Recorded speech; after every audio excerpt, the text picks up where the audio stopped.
Our African leaders and citizens constantly confirm the European caricature, an object of pity. When we come into these spaces, we can never transact revolution in courtesy.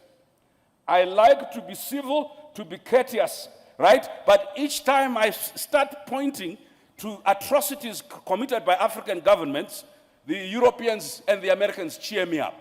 Each time I refer to the historical atrocities and continuing atrocities committed first by governments and by companies that are dumping cyanide into our underground water and nuclear waste, right? You know what it is said? This is retrogressive.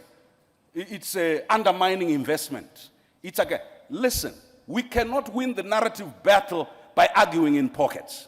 They are happy us talking about our localized, indigenized oppression. They are never happy us talking about the question of distribution and redistribution of the global economy, of global power. And what Nkrumah and others realized in 1963 at the founding conference, if Africa is not represented, if Africa does not own its narrative, but you can't own your narrative if your leadership is totally disconnected from its people.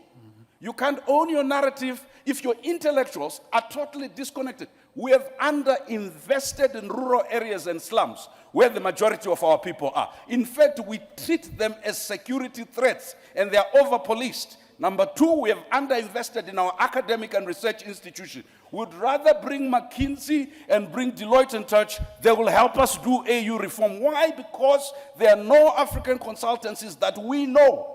Even if they exist, we have no relationship with them to help us with AU reforms, with anything else. And this is not a pronouncement on McKinsey or Deloitte.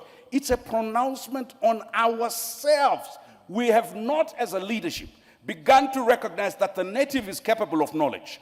The native is capable of economy. The native is capable of invention. You can't change the narrative if the starting premise is we're trying to be like Europe and to catch up. We can't change the narrative when we're constantly trying to learn from others without understanding, and I'll end with that, what William Tunga said, the former Chief Justice of Kenya. He says, let's not engage in this romanticist view that there can only be one way to learn. We first must indigenize knowledge. That's what I said, learn from our culture and traditions. Number two, we must diversify who we learn from. We can not only learn from the West, we need to learn from everybody who has something to teach. Number three, we must domesticate what we learn.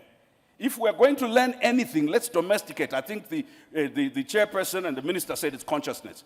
Narrative is first and foremost by realizing self-worth, self-belief, and looking inward so that when you look outward, it is to supplement not a vacuous state of nothingness and inferiority, but it is to supplement a very stable, solid foundation where your culture, where your values, where your value for people is important.